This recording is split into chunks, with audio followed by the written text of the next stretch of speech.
नमस्कार दर्शकों, human rights media trust की तरफ से मैं James royal. Human rights media trust के द्वारा वंचितों को हक, अधिकार और न्याय दिलवाने के लिए सोशल जस्टिस एवं एम्पावरमेंट हेल्पलाइन बनाई गई है। पेश है भारत के इतिहास का पहला शो जो जनता के द्वारा जनता के लिए सच्ची घटनाओं की ग्राउंड रियलिटी पर आधारित है। जनता की अदालत, हमारी आवाज, पीड़ितों की आवाज, वंचितों की आवाज, जनता की अदालत। ह्यूमन राइट्स मीडिया ट्रस्ट के मीडिया के अंडरकवर नागरिक पत्रकारों की एंटी करप्शन और क्राइम इन्वेस्टिगेशन टीम करेगी पीड़ितों की शिकायतों की जांच पड़ताल। जनता की अदालत में सबूतों और तथ्यों के आधार पर चलाया जाएगा मीडिया ट्रायल। जनता की अदालत में लाइव प्रसारण के दौरान पक्ष विपक्ष और जनता की मौजूदगी में शासन प्रशासन के जिम्मेदार जन सेवकों से किए जाएंगे सीधे सवाल जवाब। जनता की अदालत के मीडिया ट्रायल में भारतीय लोकतंत्र प्रणाली का हिस्सा रहे पूर्व अफसरशाह, पूर्व न्यायाधीश, जनप्रतिनिधि, सभी क्षेत्र के समाज सेवी और संगठन मौजूद रहेंगे। अगर आप किसी तरह की जुर्म, ज्यादती और अन्याय, अत्याचार के शिकार हैं या आपके साथ कोई धोखाधड़ी हुई है या आपके हक अधिकारों का हनन हो रहा है, आप तुरंत हमारी social justice and empowerment helpline से संपर्क करें। ह्यूमन राइट्स मीडिया ट्रस्ट की तरफ से गरीब पीड़ितों को तुरंत सामाजिक और कानूनी सहायता उपलब्ध करवाई जाएगी। देश की जनता की सेवा करने के इच्छुक समाज सेवी ह्यूमन राइट्स मीडिया ट्रस्ट की एंटी करप्शन और क्राइम इन्वेस्टिगेशन टीम के अंडरकवर नागरिक पत्रकार बनने के लिए संपर्क करें। धन्यवाद। दर्शकों, हमारे ह्यूमन राइट्स मीडिया ट्रस्ट की सोशल जस्टिस हेल्पलाइन में एक बिल्डर की ठगी का शिकार हुए पीड़ित का मामला आया है। ठगी और धोखाधड़ी की घटना को अंजाम देने वाला कोई छोटा मोटा बिल्डर नहीं है, बल्कि टीडीआई का मालिक रविंदर तनेजा है, जिसका पूरा नाम तनेजा डेवलपर एंड इंफ्राटेक है, जिसने अपनी कंपनी की वैल्यू सोशल मीडिया पर 500 करोड़ बताई हुई है। असलियत में टीडीआई कंपनी के मालिक रविंदर तनेजा जैसे ठगों और धोखेबाजों के पास ना कोई जमीन होती है और ना ही इनके पास कोई पैसे होते हैं। रविंदर तनेजा जैसे ठग सिर्फ हवाई महल बनाकर, लोगों को आलीशान मकान बनाकर देने का सब्ज बाग दिखाकर सपने बेचते हैं और इनके जाल में बड़े बड़े अधिकारी और आम लोग फंस जाते हैं। आज हम पंजाब सरकार के शासन प्रशासन के संज्ञान में लाना चाहते हैं। पंजाब सरकार की नाक के नीचे सेक्टर 118 मोहाली में टीडीआई के नाम से प्लाट देने के नाम पर टीडीआई के मालिक रविंदर तनेजा ने कैसे करोड़ों रुपए का फ्रॉड किया है। टीडीआई के मालिक रविंदर तनेजा ने पंजाब सरकार में आईएफएस अधिकारी रहे गुरबाज सिंह को भी नहीं बख्शा।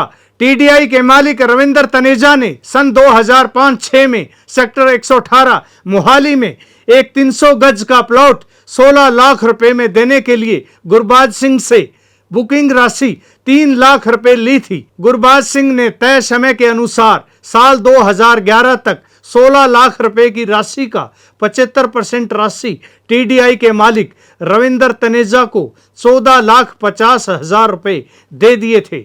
लेकिन टीडीआई के मालिक रविंदर तनेजा ने गुरबाज सिंह के साथ ठगी और धोखाधड़ी करने की साजिश रचनी शुरू कर दी और फिर गुरबाज सिंह के साथ ठगी करने की नीयत से फर्जी पत्राचार का रिकॉर्ड तैयार किया गया और गुरबाज सिंह के खिलाफ साजिश रची की। गुरबाज सिंह टीडीआई से प्लॉट लेने के लिए नहीं आए, जबकि गुरबाज सिंह के मुताबिक टीडीआई के मालिक रविंदर तनेजा की तरफ से प्लॉट देने के लिए उनके पास कभी कोई किसी तरह का संदेश नहीं आया। टीडीआई के मालिक रविंदर तनेजा ने गुरबाज सिंह जैसे पीड़ित लोगों से 16 लाख रुपए में दी गई प्रॉपर्टी के बदले 1 करोड़ 65 लाख रुपए वसूल करने की साजिश की। रविंदर तनेजा की टीडीआई की करोड़ों रुपए की ठगी के मामले में शासन प्रशासन के बड़े पब्लिक सेवा के अधिकारियों के शामिल होने की संभावना है। टीडीआई के मालिक रविंदर तनेजा की ठगी के शिकार कोई साधारण लोग नहीं है। फिर भी रविंदर तनेजा जैसे लोगों को ठगी करते हुए कानून की कोई दहशत नहीं है। टीडीआई के मालिक रविंदर तनेजा ने देश की सबसे बड़ी एजेंसी संघ लोक सेवा आयोग की सेवा में कार्य कर चुके अधिकारियों को भी नहीं बख्शा। पंजाब काडर के आईएफएस अधिकारी गुरबाज सिंह, जो पंजाब सरकार के वन विभाग में प्रिंसिपल चीफ कंजर्वेटर के तौर पर सेवा दे चुके हैं। रविंदर तनेजा जैसे ठग जब उनके साथ बहुत बड़ी ठगी और धोखाधड़ी को अंजाम दे सकते हैं तो आप इस ठगी से अंदाजा लगा सकते हैं कि आम जनता के साथ कितनी बड़ी ठगी और धोखाधड़ी की होगी। टीडीआई के मालिक रविंदर तनेजा ने भारतीय सेना में कर्नल रहे राजेंद्र सिंह को भी नहीं बख्शा। उनके साथ भी ऐसी ही ठगी और धोखाधड़ी को अंजाम दिया। रविंदर तनेजा जैसे ठगों के हौसले तो देखिए, कैसे देश के इतने बड़े अधिकारियों और सेना के अधिकारियों के साथ ठगी कर रहा है। आगे की आप बीती बताएंगे पीड़ित पूर्व आईएफएस अधिकारी गुरबाज सिंह। सबसे पहले तो मैं ये बताना चाहूंगा कि मैंने सन 2005-6 में प्लॉट बुक किया था कि ये सोच के कि जो टीडीआई कंपनी है वो दिल्ली से अच्छी कंपनी होगी जी। मेरे को ये कभी पता नहीं था कि ये फ्रॉडुलेंट है, चीटर है जी। तो ये बात बाद में हमारे को पता लगी कि इन्होंने हमारे साथ जो 2005-6 में पैसे लिए, इन्होंने कहा कि हम आपको एग्रीमेंट भेज देंगे, दिल्ली से साइन हो गया। आज तक वो एग्रीमेंट ही नहीं भेजा इन्होंने जी। और दूसरी बात ये है, तो पैसे कैसे जमा करवाते हैं? पैसे इन्होंने हमारे को लेटर भेजते थे कि आपकी ये किस्त ड्यू है, आप इसको जमा करवाओ। वो सारे हमारे पास लेटर भी पड़े हुए हैं और जो उनकी रसीदें हैं इनकी दी हुई वो भी पड़ी हुई हैं जी। तो इनका एग्रीमेंट के मुताबिक था कि 75% आप हमें पैसे दोगे, उसके बाद हम आपको अलॉटमेंट करेंगे जी। हमने 75% इनको पैसे दे दिए, लेकिन इन्होंने हमारे को कोई अलॉटमेंट नहीं की जी। और 2013 में इनकी एक चिट्ठी आई कि आप प्लॉट लेने ही नहीं आए जी। हमने इनसे पूछा कि अगर हमने आपको 14 लाख रुपए दिए हुए हैं, हम क्या पागल हैं जी? पैसे दे के हम अलॉटमेंट लेटर नहीं लेने आएंगे जी। तो ये एक वाइट लाई, झूठ था ये इनका। तो इसके बारे में करने का एक तरीका बनाया हुआ है। तो फिर हमने अपना कोरम पूरा करने के लिए हम तो बुला रहे थे, लेने नहीं आए। जिसने 75% पैसा दे दिया वो अपना प्लॉट क्यों नहीं लेने आएगा? या तो उसका दिमाग खराब हो तभी नहीं आएगा जी जी। इन्हें पैसे भी वो तो भागा जाएगा प्लॉट में। जिसने 75% पैसा दे रखा है और 2006 में दिया, 18 साल हो गया आपको हाँ जी पैसे दिए। तो फिर उसके बाद हमने ये देखा कि ये हमारे को रास्ता नहीं दे रहे हैं। अल्टीमेटली बहुत बार इनके दफ्तरों में चक्कर लगा के हम थक गए जी। तो अल्टीमेटली ये जो केस आपको कोर्ट में जाना पड़ा, न्यायालय में जाना पड़ा। तो ये जो केस है हमारे को 2021 में हमारे को करना पड़ा इनके खिलाफ जी। तो अभी जो चंडीगढ़ की जो कोर्ट है, कोर्ट नंबर 1 है जी, वहां पे मेरे हक में अभी फैसला हुआ था जी। तो ये जून में हुआ। तो उसके बाद इनको कहा गया कि एग्जीक्यूशन 45 दिन में आप इनको प्लॉट दो और जो कंपनसेशन है खर्चा दो, यस वो 75,000 रुपए वो दो और लिटिगेशन फीस है वो भी इनको दो जी। तो इन्होंने कुछ नहीं किया, इन्होंने अपील ऊपर जाके फाइल कर दी जो स्टेट कमीशन है उसमें कंज्यूमर कोर्ट का जी। अभी मैं उसकी फाइट वहां पे स्टेट कंज्यूमर कोर्ट है वहां पे कर रहे हैं।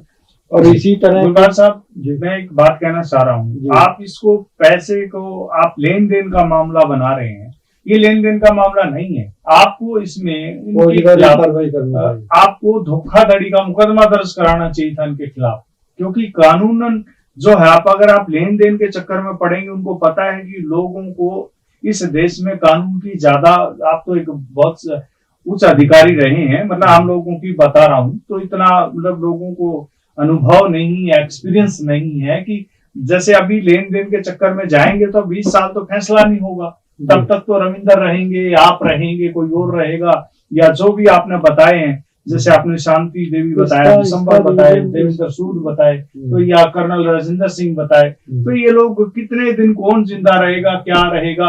अब इसने जो धोखा किया है रविंदर तनेजा ने जो धोखा किया है, तो 2005-6 की बात है, तब इसने पैसा लिया। उसके बाद आज अगर हम इसको लीगल लिटिगेशन में, तो आपको इनके खिलाफ एक फ्रेश एप्लीकेशन दर्ज करा के इनके खिलाफ, मुझे लगता है कि इनको कानून ये कहता है कि इनके खिलाफ तुरंत मुकदमा दर्ज होना चाहिए, और इनको आगे की कोई जो है ना, किसी तरह की कोई जो है ना, आगे कोई प्रोजेक्ट बनाने की किसी तरह की कोई अप्रूवल या मान्यता नहीं मिलनी चाहिए। ये सर, इसके लिए जो हमारे कर्नल राजेंद्र सिंह है, इन्होंने बात कही थी जी। उन्होंने एक जो क्रिमिनल कंप्लेंट थी वो फाइल करने की बात कर रहे थे जी। लेकिन क्या किया कि ये कंपनी वाले पहले ही जाके एसएसपी से सबसे मिल लेते हैं और उनको बोलते हैं कि आप हमारे खिलाफ कार्रवाई मत कीजिएगा, तो वहां पे मैटर को ठप करवा देते हैं ये। तो अब हमारे पास ये है कि ये तो हम कार्रवाई करेंगे। आपने एप्लीकेशन दी थी या वैसे ही? नहीं, इन्होंने दी थी, जो हमारे साथ कर्नल राजेंद्र सिंह ने दी थी दरखास्त। यस। तो उनके उसके बाद कोई कार्रवाई नहीं उसमें नहीं हुई। अब तो फिर आप लोगों को 156(3) में एफआईआर दर्ज करवानी चाहिए थी, क्योंकि एसपी जो है, पहली बात तो क्या है कि पंजाब का जो लॉ एंड ऑर्डर है, तो मुझे लगता है कि वो थोड़ा सा स्लो चलता है। क्रिमिनल के को जो है ना, बहुत जल्दी कोई हाथ नहीं डालता है, सोच विचार पे ज्यादा लग जाता है। तो आपको ऐसे कोर्ट में न्यायालय, आप भी इसमें भली भांति वाकिफ हैं कि ये लोग मोटी रकम आगे चढ़ा के जी, वो तो मैं समझ सकता हूँ। किसी ने कहा था कि भारत में कानून कैसे काम करता है, कहता कानून की परिभाषा बताओ, कहता show the man I define the law, पहले मुझे बंदा दिखाओ, फिर उसके बाद बताएंगे कानून कैसे काम करता है। पर इसमें, इस केस में तो ये तो बिल्कुल साफ केस है। आप जैसे अधिकारी, कर्नल राजेंद्र सिंह झूठ नहीं बोलेंगे, आप एक आईएएस ऑफिसर है, आप झूठ नहीं बोलेंगे, और शांति देवी झूठ नहीं बोलेंगी, जितने भी आप लोग हैं, और आप लोगों के फेवर में, सबके फेवर में डिसीजन आ गया है। और उसके बावजूद भी आप इसको, जो डिसीजन की कॉपी लेकर के आप ये कह सकते हैं कि आपके साथ जो घटना हुई है वो हमारा कोई भाईचारे में, भाईबंदी में आपने पैसा नहीं दिया है, आपने, आपका कोई लेन देन का मामला नहीं है।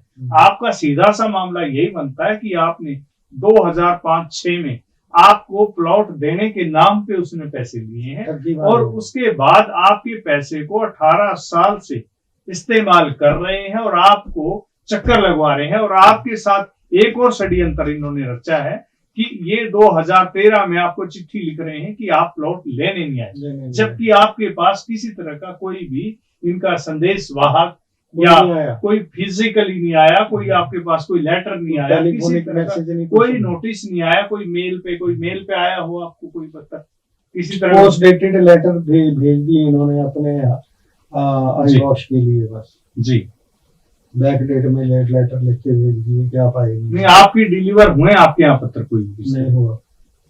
ये लास्ट 2013 का पत्र हुआ जिसके अगेंस्ट हमने इनके खिलाफ कार्रवाई की है जी।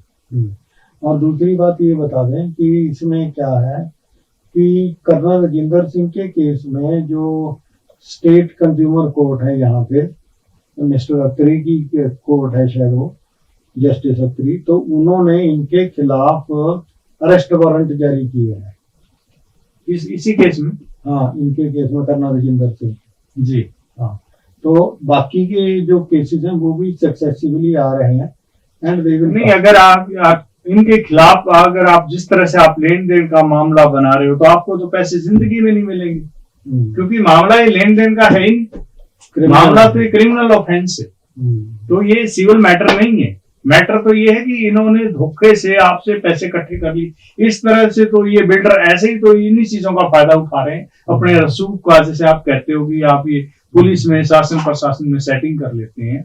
तो ये हजारों करोड़ रुपए आप लोगों के ही पैसे, अगर मान लो आपने मतलब आपने, जैसे आपने मेरे को ये बोल रहे थे, आपकी बात को ही मैं आगे बढ़ा रहा हूँ कि आपने जो हमारे को 14 लाख रुपए दिए हुए हैं, उसके बदले हम आपको 12% सिंपल इंटरेस्ट पे 35 लाख रुपए दे देते हैं जी, और आप फैसला कर लो इस पे हमारे साथ जी। तो वो गलती फाल्टी है, तभी कह रहे हैं आपको। हाँ, जब आपको गिल्टी मान रहे हैं तभी आपको कह रहे हैं ये बात। yes. पर आप उस बात पे क्यों आ रहे हैं? आपको तो ये बात करनी चाहिए कि जब आपका कानूनन आपके साथ जो भी ये फ्रॉड हुआ है, आपको फ्रॉड की बात करनी चाहिए। अगर आप बात करेंगे लीगल मैटर में, जब एक ये देखिए, क्रिमिनल ऑफेंस के बाद जो रिकवरी होती है उसका प्रोसेस अलग है, सिविल मैटर में अगर कोई आप लेन देन का मैटर बनाते हैं, उसका रिकवरी का प्रोसेस अलग है, तो दोनों में अलग है ना, क्योंकि उसमें तो जेल में रहना पड़ता है। इसमें तो जो है ना सिविल मैटर में तो आपका जो है ना ये तो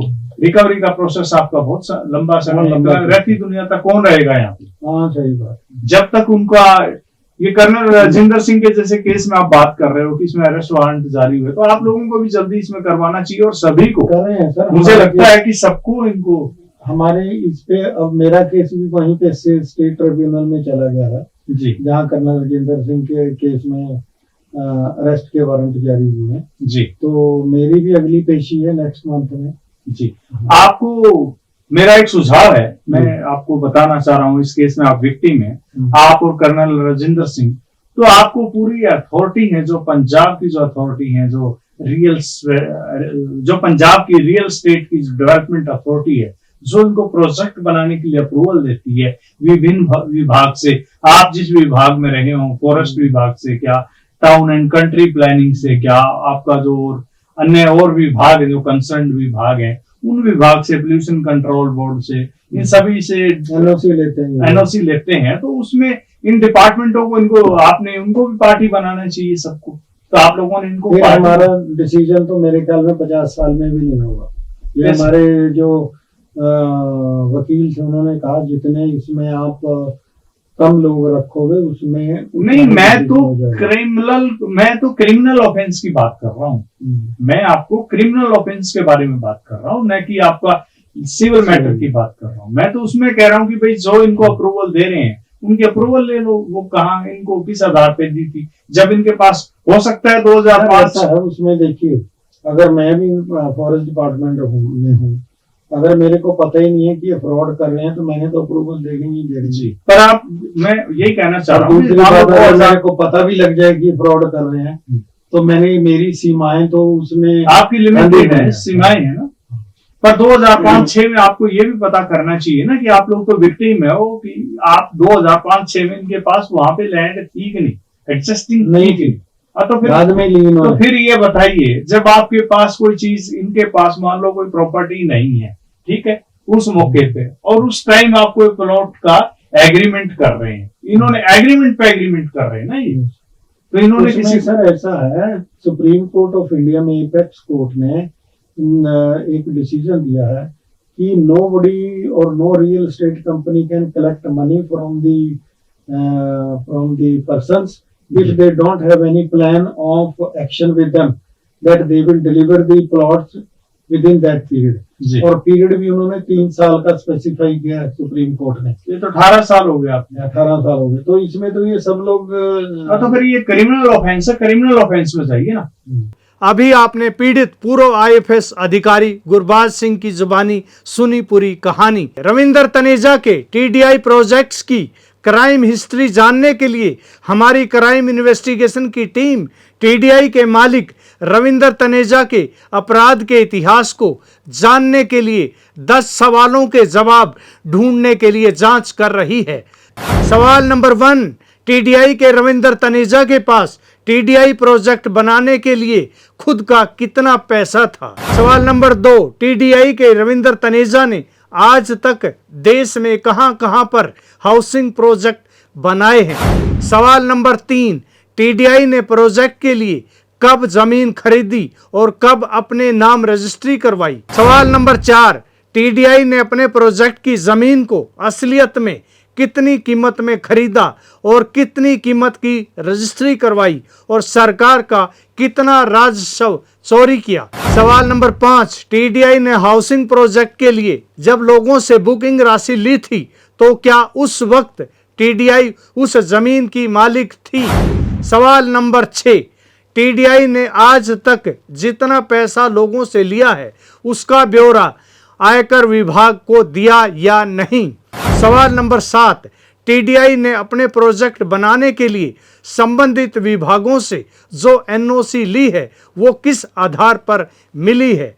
सवाल नंबर 8, टीडीआई की ठगी और धोखाधड़ी की साजिश में शासन और प्रशासन के कौन कौन लोग शामिल हैं। सवाल नंबर 9, टीडीआई कंपनी में कौन कौन हिस्सेदार हैं और उनकी क्राइम हिस्ट्री क्या है। सवाल नंबर 10, टीडीआई ने आज तक कितने लोगों के साथ धोखाधड़ी और ठगी की है और टीडीआई के खिलाफ कितने मुकदमे दर्ज हुए हैं।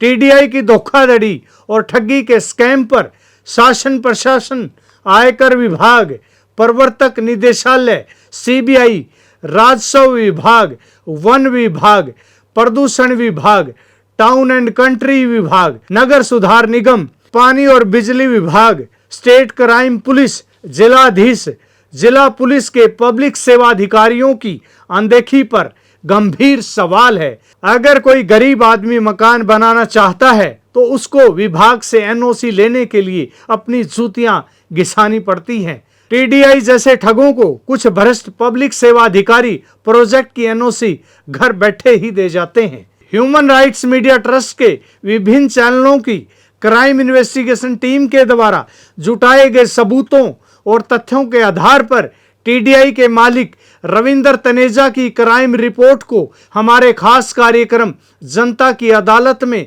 पक्ष विपक्ष और जनता की मौजूदगी में मीडिया ट्रायल चलाया जाएगा और शासन प्रशासन के जिम्मेदार पब्लिक सेवा के अधिकारियों से लाइव प्रसारण के दौरान सीधे सवाल जवाब किए जाएंगे। गरीब पीड़ितों की समस्या के समाधान के लिए सामाजिक और कानूनी सहायता उपलब्ध करवाई जाएगी। अगर आप भी किसी अन्याय, अत्याचार, जुर्म, ज्यादती, शोषण, धोखाधड़ी, ठगी से पीड़ित हैं या आपके हक अधिकार को छीना जा रहा है, तुरंत आप हमारी सोशल जस्टिस हेल्पलाइन से संपर्क करें। देश के शासन प्रशासन में पब्लिक सेवा करने वाले अधिकारी अगर सही निष्पक्ष कार्य नहीं कर रहे हैं तो आप भी उनके खिलाफ हमारे साथ इस मुहिम में जुड़िए। आपका स्वागत है। धन्यवाद।